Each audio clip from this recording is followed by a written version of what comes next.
What if I told you there was a kid in my high school who could appear out of nowhere just by saying his name 3 times? Sounds like something straight out of a horror movie, right? But I swear, this actually happened, and it only got creepier each time. Let me tell you about Patrick. This is going to sound weird, but bear with me. When I was in high school, there was a kid who told everyone he was a demon. I don't feel comfortable even writing his name, for reasons you'll soon understand.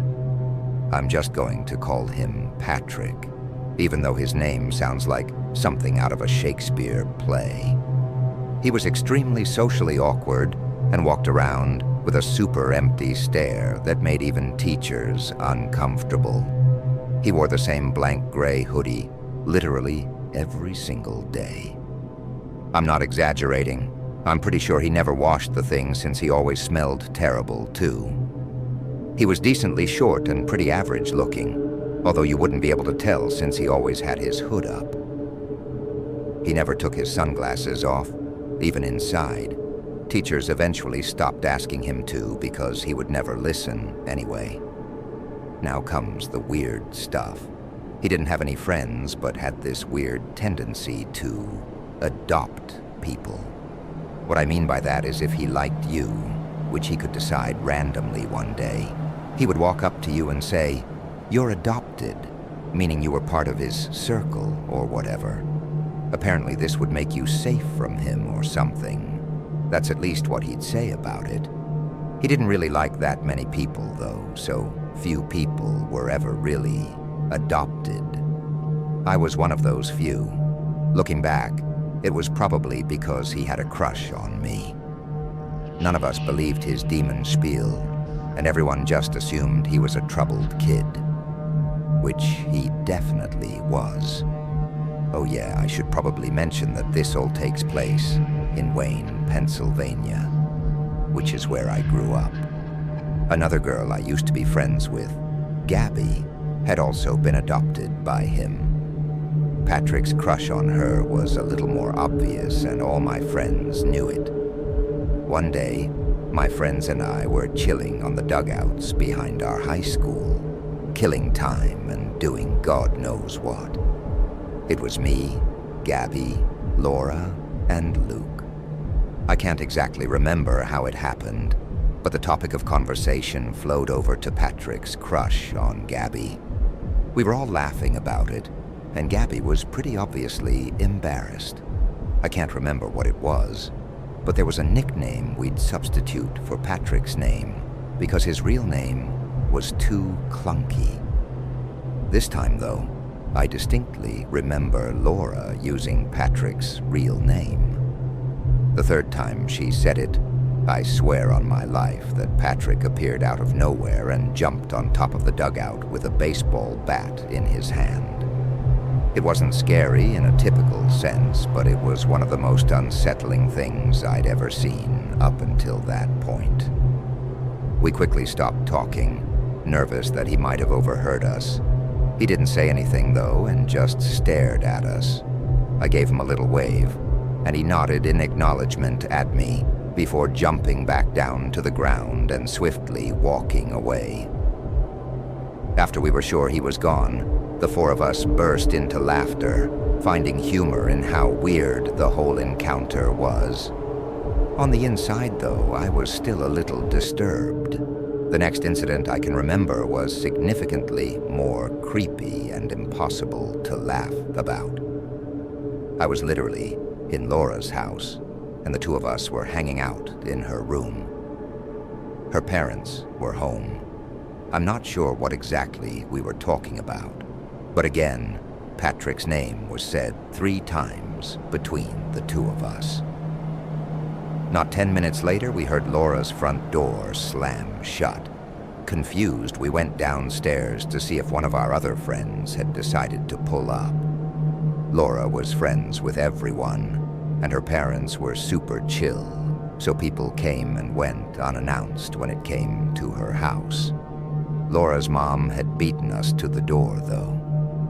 We turned the corner of the living room and stared in shock at Patrick, who was just standing there talking to Laura's mom. She asked him what he was doing there, to which he literally replied, "I was summoned."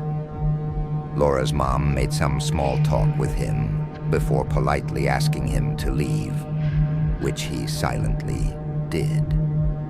The reason why more alarm bells weren't going off was because Laura's mom actually knew Patrick and pitied him. Laura and I weren't as calm about the situation, though. As we walked back up the stairs, we talked to each other with horrified faces about how creepy that was. A few minutes later, we made the connection between the two events. He seemed to pop up when his name was uttered 3 times. I know how ridiculous this sounds, but we had both witnessed 2 unexplainable events and knew Patrick's history of claiming to be a demon. How else could someone rationalize what had taken place? We told all of our friends about the incident the next day, and our friend group swore to never say his name 3 times in one conversation again. Things were going well for a few months, and I started to think that maybe I had overreacted. That is, until one day when my same group of friends was hanging out at my other friend Johnny's house. We were chilling on his back deck when the topic of conversation again found itself concerning Patrick. Despite all of our efforts to convince him, Johnny refused to believe what we told him about Patrick. Even after confirming the story with the entire group, he was still skeptical.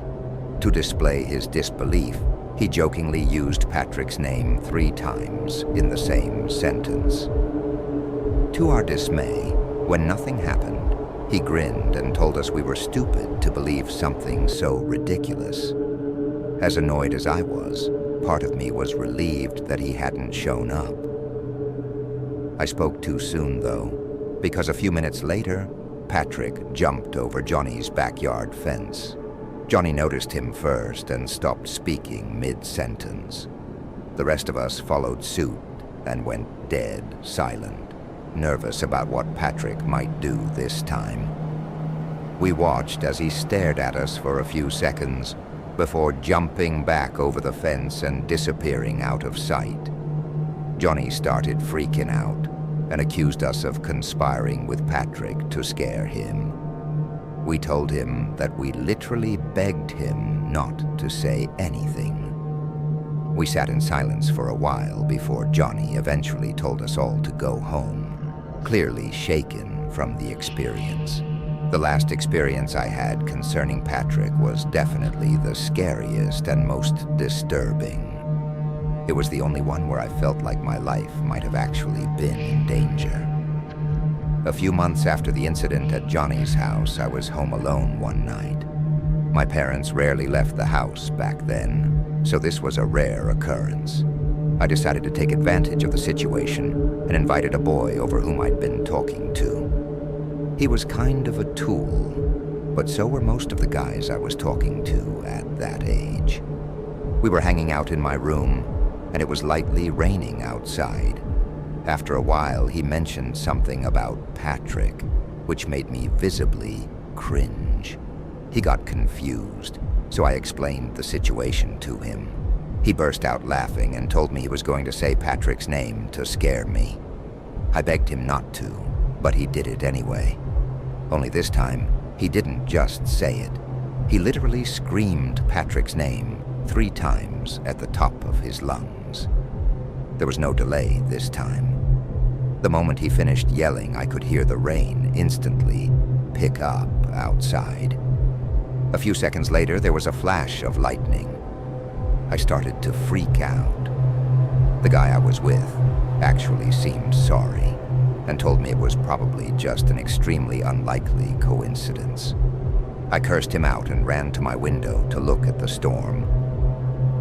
I glanced down to look at my driveway and screamed when I saw a silhouette of a person looking up at my window. It was too dark and stormy to know for sure, but I was 99% certain that it was Patrick.